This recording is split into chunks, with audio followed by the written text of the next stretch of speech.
with multiple children, it can be a juggling act, but if you have a schedule, an idea of how you want to get it done in your house, what you want it to look like, it's very doable. Hey, welcome to my channel. This is Christina at Homeschool and Grace. And today's video is sponsored by My Father's World, and I'm excited to share with you how to teach multiple children using My Father's World. So this is a question that I've been asked on my channel. I've been asked on Instagram. My Father's World gets asked many times. How do you teach all these kids using your curriculum?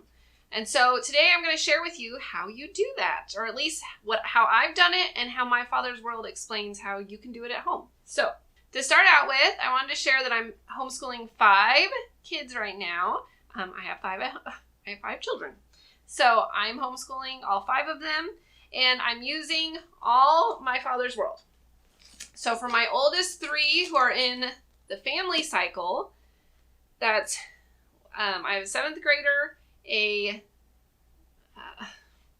7th grader, a 4th grader, and a 2nd grader, all doing 1850 to modern times. I have a kindergartner doing God's creation from A to Z, and I have a preschooler doing all aboard the animal train. And this is what I'm currently teaching. I have taught as many as with 4 teacher's manuals at a time.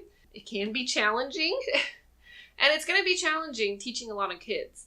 You kind of have to find your rhythm and what works in your home, but I'm going to share what has worked in my home and then what tips they have given me. Okay, in the family cycle, it gives you a help. How do I fit everything in? And they give you a rough schedule.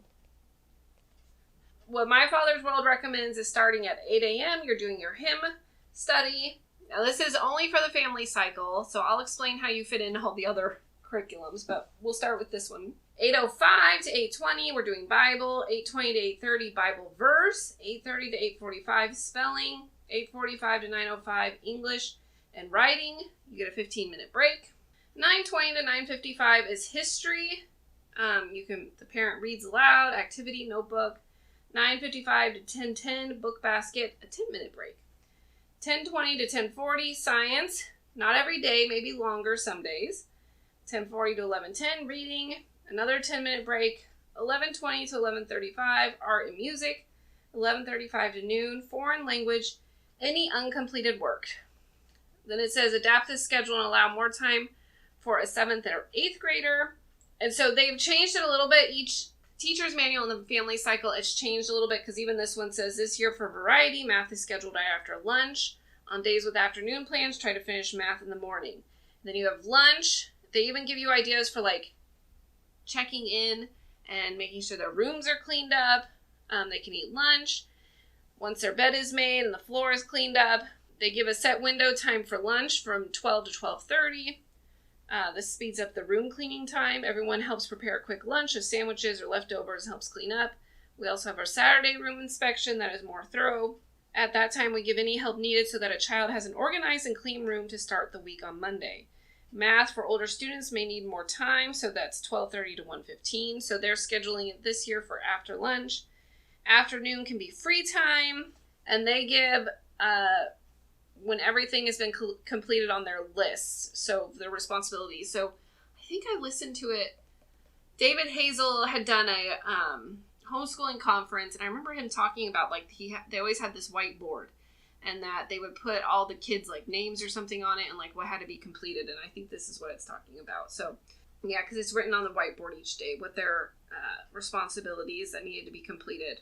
And then they had free time, and then evening was read aloud by parents or at lunchtime. And then it's all about breaks for kids. And then it says if you have younger children, kindergarten, 1st grade, use book basket and reading time, which is independent work time to teach younger children their lessons. Okay, so this is a rough schedule. I went through it really quick. But this will give you an idea of you really want to get going in the morning. I've in the past not been as diligent in the morning, or, depending on what time season you're in. If you have little babies, sometimes it's hard to get going first thing in the morning. But they really encourage getting Bible done first thing in the morning, then some language arts or English, and then having a little bit of break, then history and book basket, then science, reading, art, music, and then the foreign language. So the more things that are less, kind of like the extracurriculars, your foreign language and things like that, that gets pushed down to further in the day, your art and music and such. And then obviously math. So you're looking at, how do I schedule all these kids to get everything done? And I've done full schedules, videos where it's been very, like, almost to the minute I've got things scheduled out for each kid, because you're trying to fit everything in for everyone.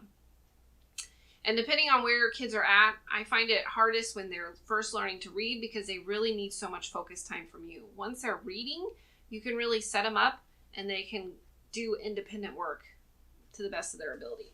So when you have your teacher's manual, you can look at that and see how they say to schedule everything out. Another option to do is just start at the top of your teacher's manual and work your way down. I've done that before too. It always starts with Bible, and then you work your way down, getting math done, everything like that. And that goes even for kindergarten and these younger grades. It's really easy to do that because it's just laid out perfectly that way. You're just starting with your calendar and reading and everything. Now, this isn't only about teaching with one student. You're obviously teaching multiple students. So how do I fit them all in? I highly, highly recommend that in the morning you work with your little ones. That means if they're in an orange book, preschool, kindergarten, first grade, in these orange books, I recommend working with them first thing as quick as you can, because they need their little buckets filled up first to feel like they've had their time with mom and that they are being fed into. So I like to think of it as like a little bucket. Each of my kids have a bucket. My older ones don't necessarily need their buckets filled up right away. They are sufficient. They can go do chores. They can start on their own math. They can do independent work. They can read a book. They can play.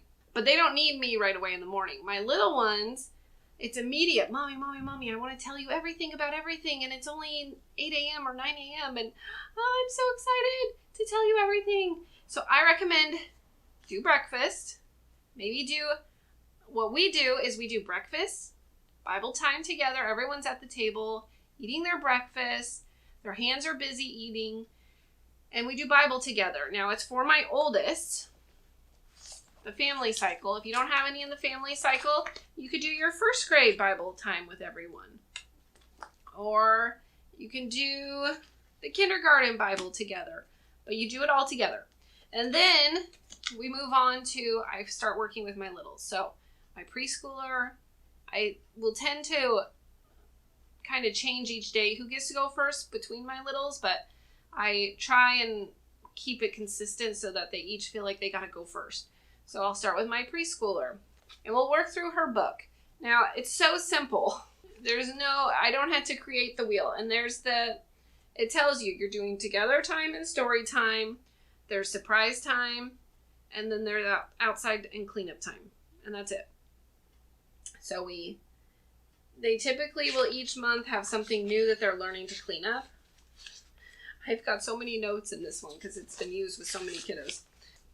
So that's how we do it. So I work with her. So it takes about 30 minutes. So now we're looking at like 9:30 and I'm starting with my next one. So I go to her. She's doing kindergarten. I open up my teacher's manual and I work with her from top to bottom as much as we can get done. So we do that. So again, that takes about 30 to 45 minutes, maybe an hour tops. That seems like it's even pushing it. I feel like kindergarten you can get done pretty quickly if they're motivated and excited. And I always try and keep it exciting and pay attention to when this is an age where they're wiggly. It might be getting difficult for them to sit still and move around if you need to. Like, okay, we were sitting here, but let's go sit over here. Or make it really silly for them. Like, we're going to do school in the bathtub today. And you both sit in the bathtub, a dry bathtub, obviously. And you both sit in the bathtub, or you sit in the car. You could tell them, where do you want to do school at? And, oh, you want to go sit on the trampoline and do school? Okay, we'll go sit on the trampoline. I'll get a bag and put all our stuff in it, and we'll go do it there.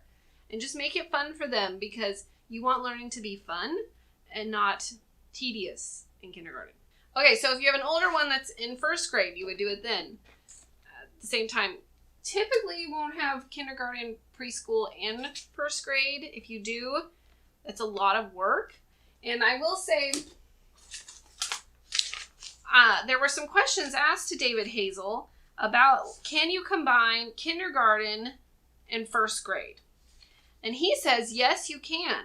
We can combine our kindergartners and first graders both together or with other older kids. We still need to have an independent kindergarten program for the phonics and the math. And we have to have an independent first grade with the phonics and the math. Then what we can do is combine them by choosing the Bible, science, reading, art, and music activities out of one guide or the other. So you would they'd almost join the family cycle, but just have their own language arts time and math. If you got, let's say, you have 3 kids in a row, a 6-year-old, a 5-year-old, and a 4-year-old, you might have taught the kindergarten to your 6-year-old who's now in first grade. So when your next kindergartner comes up, they're going to do their phonics from kindergarten, but they're going to do their activities from first grade. Okay, so like David said, if you have all these ages you're trying to teach, let's say you have a 6, 5, 4-year-old or a 7, 5, 4-year-old, that's a lot to teach. Look at all those manuals together. That's a lot to get through. But you can do it. You can, let's say you're doing the first grade. I'm going to open to a day. Okay, we're on week 18. Your first graders learning Lamentations or learning the books of the Bible. You can keep doing that with them. That's not going to be too bad. You could even do it at breakfast time and work with all the kids. Find a song on the books of the Bible and you're working with all of them learning it. They could do that all together. And then you're doing your timeline with them and they're putting, they're learning about the Old Testament, people in the Old Testament. So they're doing their timeline. All the kids would have fun being a part of the timeline. You could maybe let each of them color it, set a schedule, like, okay, you get to color this one and your sister gets to color this one and so on and so on. So you're doing all that together. And then it comes to reading the proverb and copying the proverb. Well, that really goes just for the first grader. So the first grader would do their copy work, but you can read it to all of them. And that would be your morning time. Let's say that's when you get your Bible done and you just do it with all of them. You could put in the Bible for this one, for kindergarten. And it's typically pretty short. It's just a little study and it's solidifying what they're learning for the week. So let's see here. We got moon. M is for moon. She's done a little rocket with a moon. And our Bible, it's really a concept. Could have looked in my book. So they have their biblical concept card. I am the light of the world. They're learning about that they're the light of the world. And there's so many little fun things that add to that you could do with your first grader too, or your preschooler. A lot of times my preschooler sits right next to my kindergartner while I do school with her because she just thinks it's so fun. And then she wants to color a picture of a leaf. If we're learning about leaves, or a picture of the sun, and she's coloring a picture of sun. And when we're going through the alphabet, she's trying to do it with us. And instead of pushing her away, saying, oh no, this isn't your school, I just let her sit with her. And then by osmosis, they learn together. So it's a really fun way to add it all together. Now, let's go back to the first grade. So you're going to have to do, with first grade and kindergarten, a separate reading and phonics. So you would work with one. I'd recommend working with the youngest first, if that works for your family. Working with the youngest on their reading and math and language arts. And the older one can be doing book basket time. They can be playing with a younger sibling. They can be looking at a book. They can be playing Legos. Something they can be doing independently, making their bed if it hasn't been made yet. Anything like that. And then you would finish up with them and then go on to your kindergartner and work with them. So that's one option if your children are really closely spaced together in ages. I don't have that at my home where they're so close together. It seems like they're first grade, kindergarten, preschool, or second grade, first grade. We have a year in between each of them.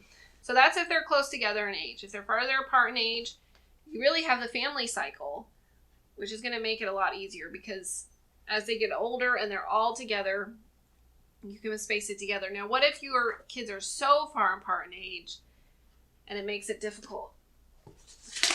David answered that question too. How do I combine children when their ages are so far apart?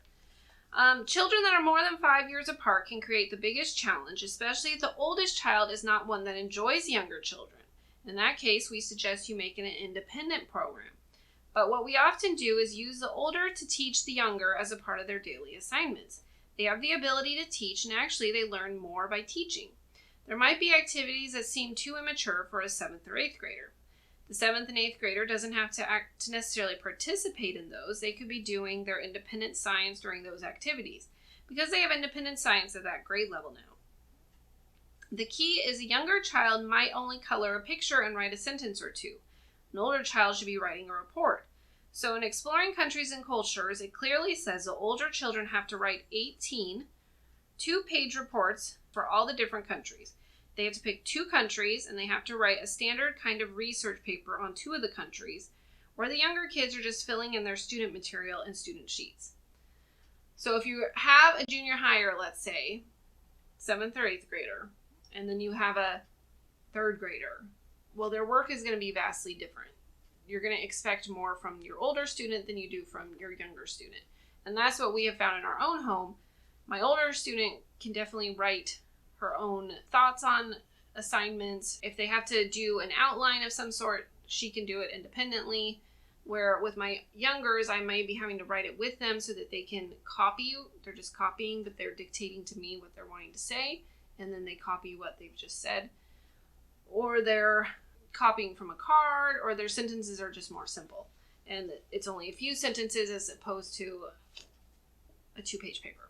I like the idea of using the older student to teach the younger student. I haven't utilized that much. Sometimes I have found in our home, like, there's too much. It still becomes this competition where the younger gets frustrated with the older, even though there's so much of an age gap. There still can be that, like, why are they teaching me? I don't want, like, that's just in our own home. But I think it can be done. Okay, so we have gone over how to teach multiple students if their ages are close together. I have shared with you how to teach multiple children if their ages are far apart, and allowing that older one to teach the younger one, expecting more from the older while the younger is doing a simpler model of work. So then we're still getting to how to get it all done in the day. And like I said at the beginning, you work on your little ones first, fill up their buckets, while your olders are doing independent work, such as like math, language arts, if you just need to get them started and then they're just doing copy work, or if they're having to write something, they can do that independently. Getting chores done that they need to get done. Reading, book basket, they can do independently while you're working with those little ones. And then coming back and finding that time to work with them if they need work with reading or math, if you need to make that time. I've heard of one mom who does math. They all sit at the table and she goes round robin and she slowly works with each kid for math. And they all are at the table and she does it that way.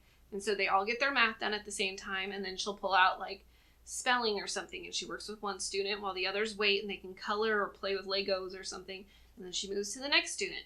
And so then you're all at the table and you're getting these big subjects done together, but then they have breaks in between and then they come back. But it's just, that's the culture in their home, that we all sit at the table together. We all do math at the same time. Even if you have to wait, it's a great lesson in patience, waiting for mom, but then she can get to each one of them. And another idea would be to have, if you do have a wide range of children, those older ones could help the younger ones while the mom's helping, let's say a 4th grader or something with their school. The older could be working with a 1st grader on their math or something. And so just making it so that you're doing something all at the same time and getting it done all at the same time, so you don't feel like, oh, I got that kid's math done, but not this kid's math done. So now I need to, trying to juggle it all in your brain, which can just get to be too much. So I'll share a picture here. This is our current how we get things done. I have a need to complete side and a completed side. And this whiteboard gets updated every single day. I have all of their independent work that needs to be completed. And then I even have their group work, which would be history, science, music, art, read-alouds, Bible. I know I'm missing one. Bible. So how we get those done, and I check those off as well. And I try and keep them separated. But it helps me to make sure all their independent work gets done. If it doesn't get done during the day, then Dad can come in as the principal, like, you didn't get your stuff done, and make sure it gets done. So that's really helpful for us. We don't do the round robin. We've tried it. Actually, we haven't tried it that thoroughly, but that is a great option for your family. So one last question that I've been asked, like, is it doable to do this many teacher's manuals at once? Is it doable? Is it feasible? Is it overwhelming? And I say, as long as you have a plan, anything is doable. You just have to plan it out. And I really I've listened to podcasters talk about homeschooling and such, and you got to think of it as you do need some kind of schedule. I know I'm not saying it has to be so rigorous that everyone is a slave to the schedule or anything like that, or feels bogged down by the schedule, but there needs to be something there so that you know what needs to get done. And that's where My Father's Rules made it so simple, because you have your grid in here so you can mark off as you go along. Another thing, when I have so many that I'm trying to get done, I have 3 kids that need to get English done in a day. For, let's say, says lesson 46. Well, as I get each of them done, I check it off, or if they've gotten it done, I check it off so that I know, okay, we've all gotten our English done. And so it's been really helpful to make sure that that's getting done. Same with math. I'll check off 3 checks. Okay, did you all get your math done? If I know that, like, our grid is completed, but what if I somehow miss something? I have it all checked in here as well. So I'll double check myself to make sure that it's been completed in both areas. But back to the schedule, just some people like to call it a routine, just something that every day there is a consistency in the home when it comes to homeschooling, or home educating, because you want them to see that this is what our family does, especially if you've just pulled them out of school, out of public or government school, and you're bringing them home. They're going to need some kind of consistency still, because they're so used to it's like this in those schools. And in your home, it's going to look a little different. There's going to be more relaxed times. But having some kind of, like, things are expected to be completed by a certain time, where they say by lunchtime, the rooms need to be cleaned up, and then we do lunch. In our home, by 2:00, all your independent work needs to be completed so that we can do our fun history time all together and our science experiments, because that is when it gets completed. All the littles are done with their school, and by 2 p.m., I'm working with my older kids doing our history, our art, our music, our science, all together, and that's when everything else needs to be done by then. And so I hope that was helpful for you today to see how we do our homeschooling with multiple children. It can be a juggling act, but if you have a schedule, an idea of how you want to get it done in your house, what you want it to look like, it's very doable. Don't get bogged down by it. Don't feel like you have to check every single box, because when you're teaching multiple children, that's not always going to be able to happen. Especially, like, even David Hazel is saying, if you're teaching a kindergartner and a first grader, squish some of that stuff together. You don't have to do 2 separate, completely everything, science and everything. Find ways to put it together so that you're not pulling your hair out trying to do everything, which I have tried to do before. I've tried to do everything, and it's just not doable. So be kind and just know your limitations and everything, but you can get it done. So I hope you enjoyed this video. Thank you again to My Father's World for sponsoring this video today. And if you have any questions, you can leave them down below or call this number that's on the screen here to My Father's World. They have a plethora of information, much more than myself, and they can answer any of your questions. Or you can check out their website, and I think you can leave comments on there as well. So thank you again for stopping by, and I hope to see you at the next video. All right, thanks. Bye-bye.